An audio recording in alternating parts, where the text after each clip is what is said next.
Puji Tuhan, ini sudah bulan Desember dan kita sedang mempersiapkan diri untuk merayakan Natal.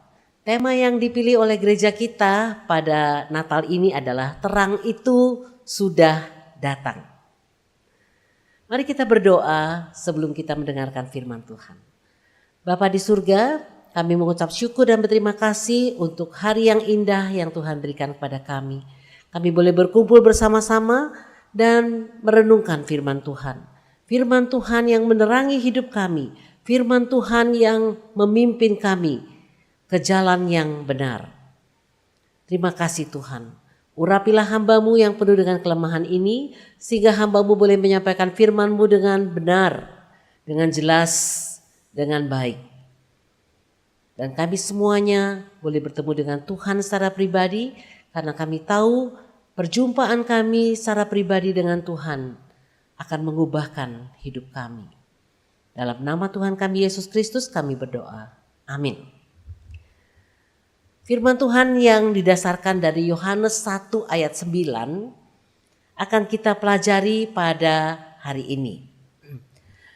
Saudara-saudara sekalian, kalau saudara mengalami mati lampu atau berada dalam kegelapan, apa reaksi pertama? Reaksi kita yang pertama pasti adalah mencari terang, ya. Baik itu terang yang alami, kita berusaha cari jalan keluar, begitu ya. Kita kalau ada lilin di sekitar kita, kita akan nyalakan lilinnya. Kita nggak bisa berada dalam kegelapan. Kegelapan itu sangat tidak nyaman. Kemana-mana kita akan nabrak sana sini, ya. Kita tidak tahu apa yang kita ambil, kemana jalan yang harus kita tempuh. Jangan-jangan jalan yang kita tempuh itu semakin membuat kita tersesat. Nah, dalam kehidupan rohani manusia, dosa menguasai manusia. Seperti kegelapan menguasai malam. Manusia membutuhkan terang agar kita semua tidak lagi hidup dalam kegelapan dosa.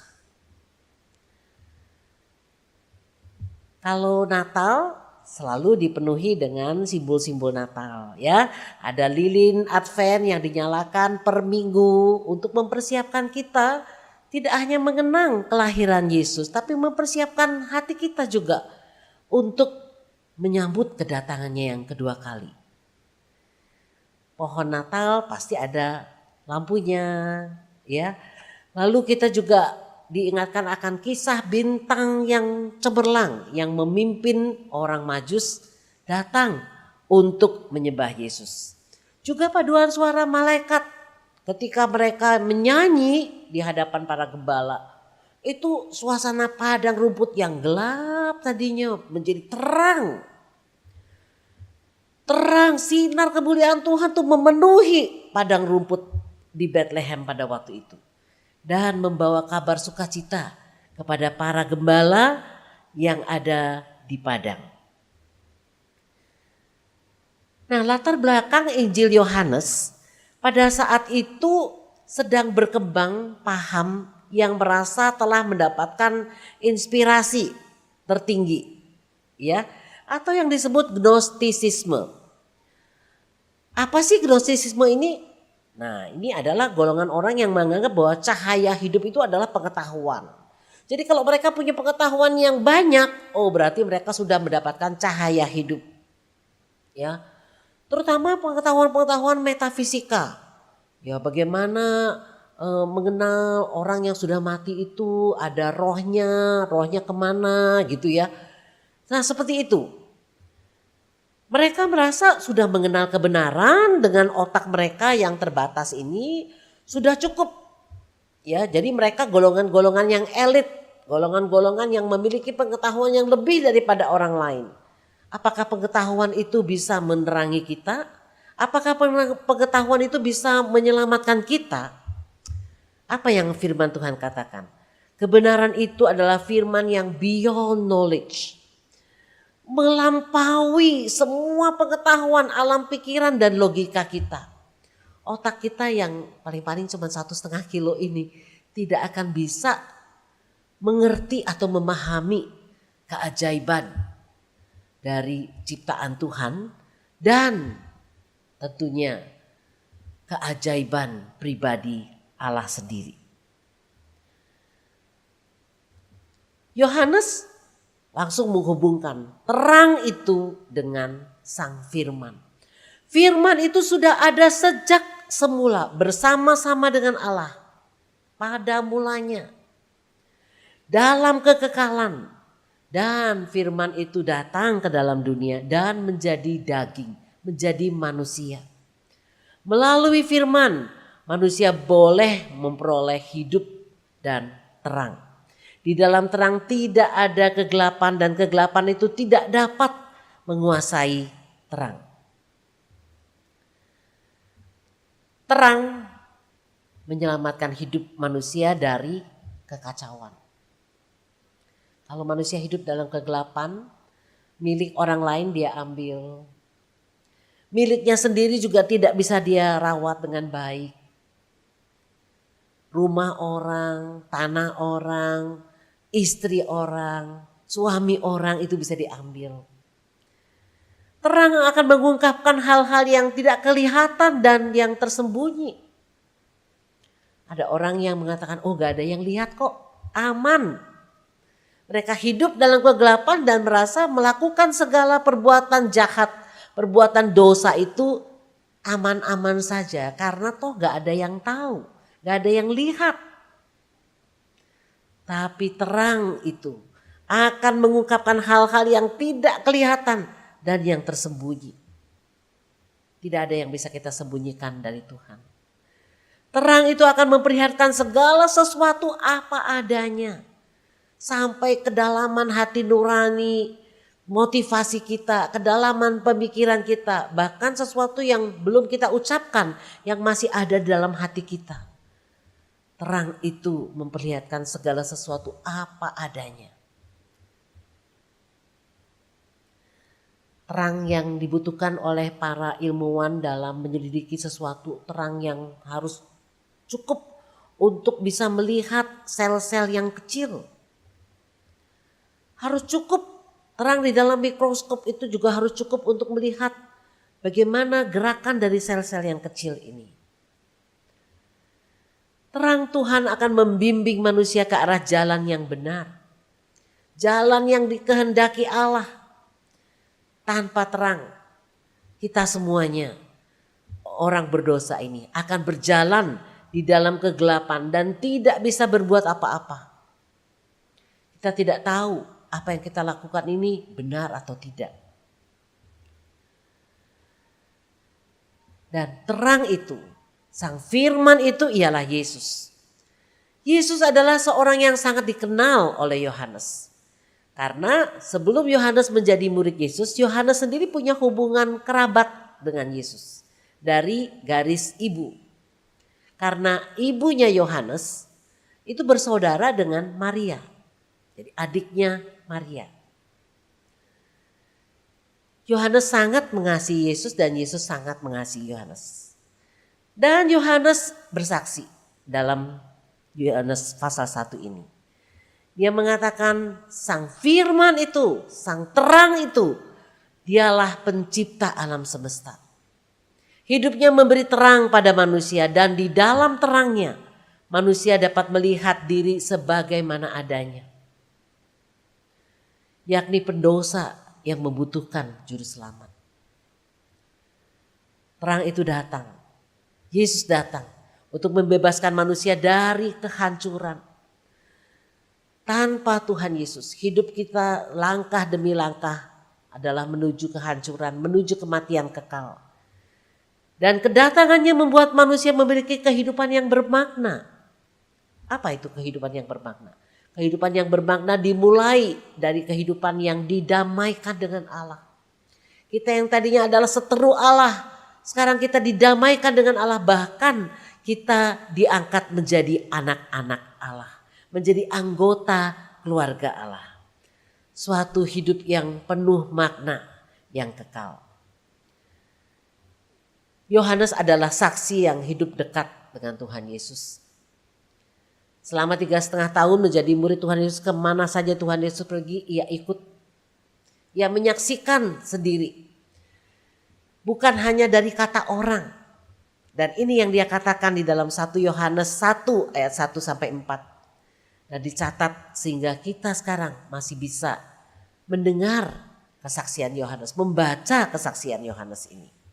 Apa yang telah ada sejak semula, yang telah kami dengar, yang telah kami lihat dengan mata kami, yang telah kami saksikan, dan yang telah kami raba dengan tangan kami tentang firman hidup, itulah yang kami tuliskan kepada kamu. Jadi apa yang sudah didengar, apa yang sudah dilihat, apa yang sudah diraba, ya, Yohanes mengenal Yesus sebagai manusia, mengenal sungguh-sungguh.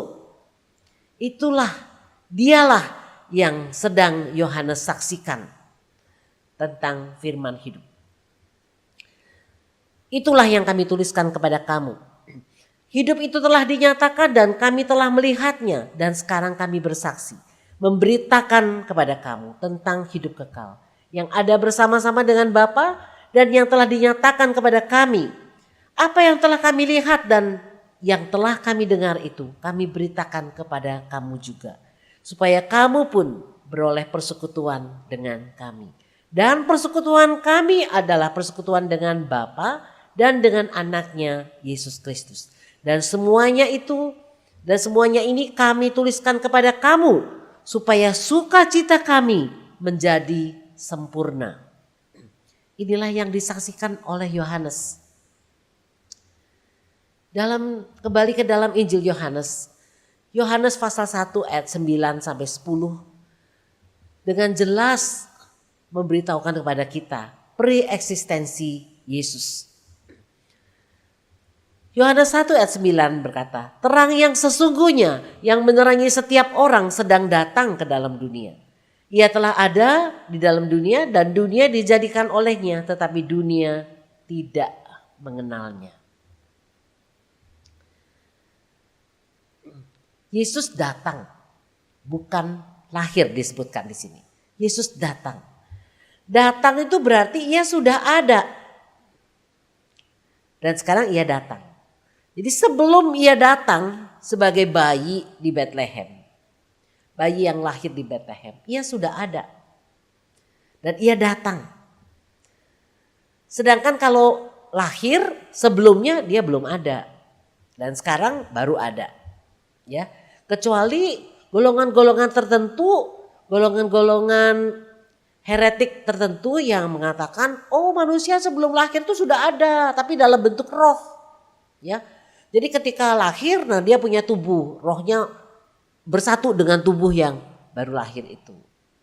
Tidak, manusia itu ada awalnya, ada titik awalnya. Tapi Tuhan tidak ada titik awal dan tidak ada titik akhir. Ia kekal. Manusia, roh manusia itu kekal, tapi dia ada titik awal. Titik awal dan setelah itu dia hidup kekal. Nah manusia itu lahir ke dunia, bukan datang ke dunia. Kalau datang sebelumnya sudah ada dan datang. Nah itulah sebabnya dalam ayat 9 tadi dikatakan ia sedang datang. Pada waktu Yohanes menuliskan ini, Yesus sedang datang, sudah datang. Bukan ia sedang lahir dituliskan di sana.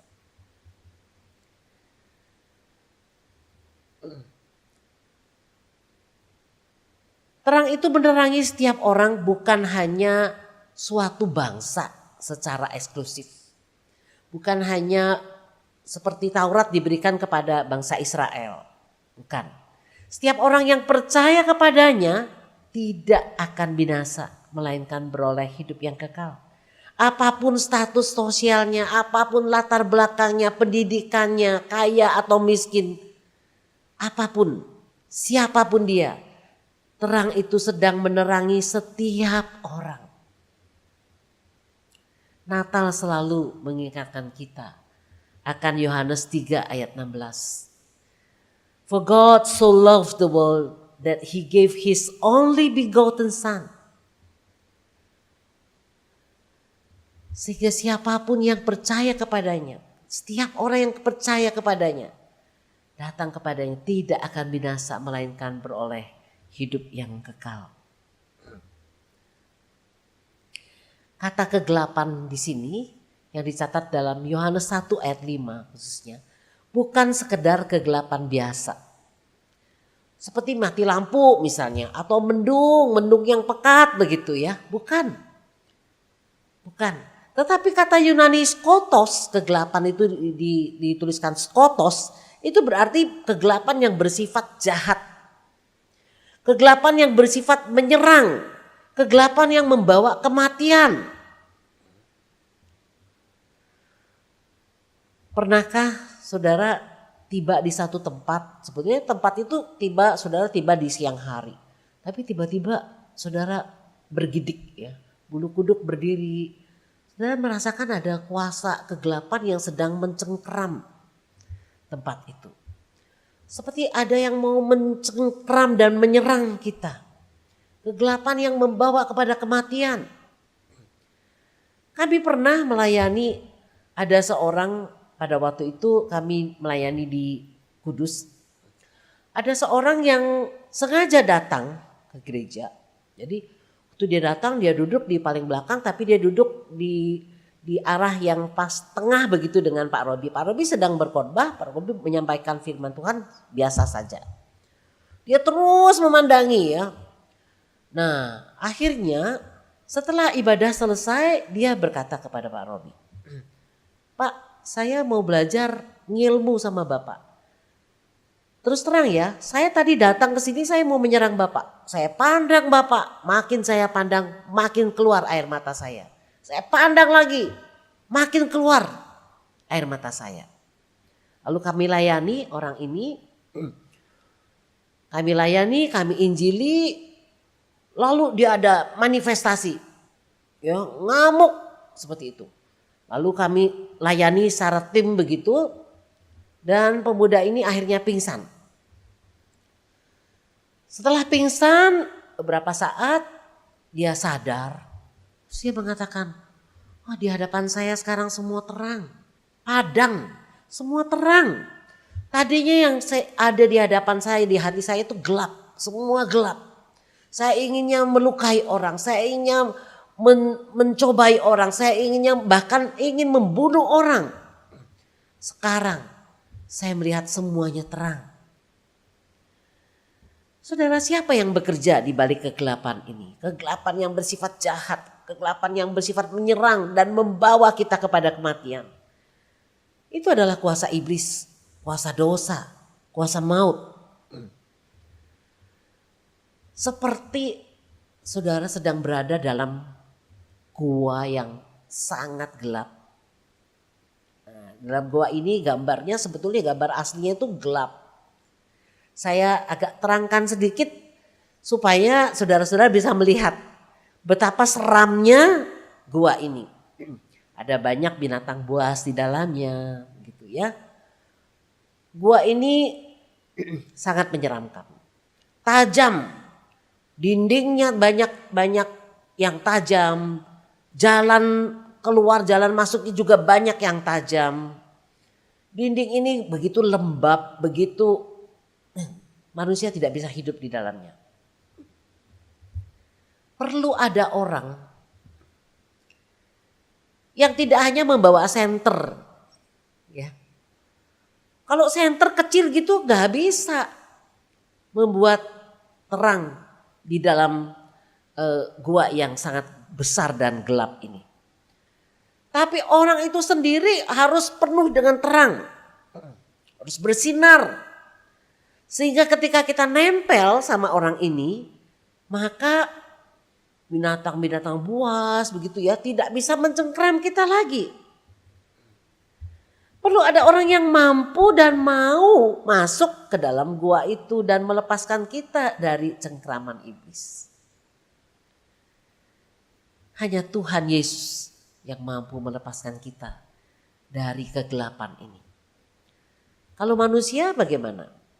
Ada manusia yang mampu tapi tidak mau. Mampu maksudnya bukan mampu menyelamatkan hidup kita, tapi mampu menolong misalnya. Ya, mampu menolong tapi tidak mau. Tapi kalau kita berharap kepada dia, kita yang frustrasi. Kok orang ini mampu tapi gak mau nolong ya? Ada orang yang mau tapi tidak mampu. Nah orang itu yang frustrasi, saya sebetulnya mau nolong tapi saya nggak mampu. Saudara sekalian, hanya Tuhan Yesus, Sang terang itu yang dapat membawa kita keluar dari kegelapan ini. Dan setelah kita bersama dengan Yesus, kegelapan itu tidak akan bisa menguasai kita lagi, tidak akan bisa mencengkeram kita lagi, tidak akan bisa menyerang kita lagi, tidak akan bisa membawa kita lagi kepada kematian. Seseorang hanya dapat bisa mengenal, memahami dan menghargai sungguh-sungguh Sang terang itu dengan antusiasme yang besar, dengan rasa syukur yang dalam saat dia memahami betapa kacau, betapa hancur dan binasanya hidupnya oleh karena kegelapan itu. Tapi kita mengucap syukur kepada Tuhan karena Sang terang itu telah datang ke dalam dunia untuk mengalahkan kegelapan itu. Kegelapan itu tidak dapat menguasai Sang terang. Kegelapan itu ditelan oleh Sang terang. Ya. Dan kita yang berada dalam Sang terang ini, dalam Yesus, kegelapan juga tidak dapat menguasai kita. Saudara-saudara yang dikasihi dan mengasihi Tuhan kita Yesus Kristus, Natal selalu mengingatkan kita akan kehadiran terang itu ke dalam dunia. Dan menyambut Natal berarti menyambut Sang terang. Memberi diri diterangi oleh Yesus sama dengan menyambut hidup yang kekal. Orang yang mengikut Yesus tidak akan berjalan dalam kegelapan melainkan akan memiliki terang hidup. Dia tahu kemana tujuan hidupnya. Baik ia hidup maupun ia meninggal, ia tahu kemana ia akan pergi. Apa yang harus dia lakukan? Saudara sekalian, kita mengucap syukur karena terang itu sudah ada dalam hidup kita. Dan kita ada dalam hidup Sang terang ini. Amin. Mari kita berdoa. Bapa di surga, kami mengucap syukur dan berterima kasih karena hidup kami yang dahulunya gelap. Kegelapan itu begitu mencengkeram, begitu menyerang, begitu menakutkan dan membawa kami kepada kematian yang kekal. Sekarang kami ada di dalam Engkau ya Tuhan, yang memberikan terang kehidupan bagi kami, yang menerangi hidup kami. Kami sangat bersyukur dan berterima kasih. Kiranya terang ini boleh kami beritakan kepada orang lain yang masih hidup dalam kegelapan.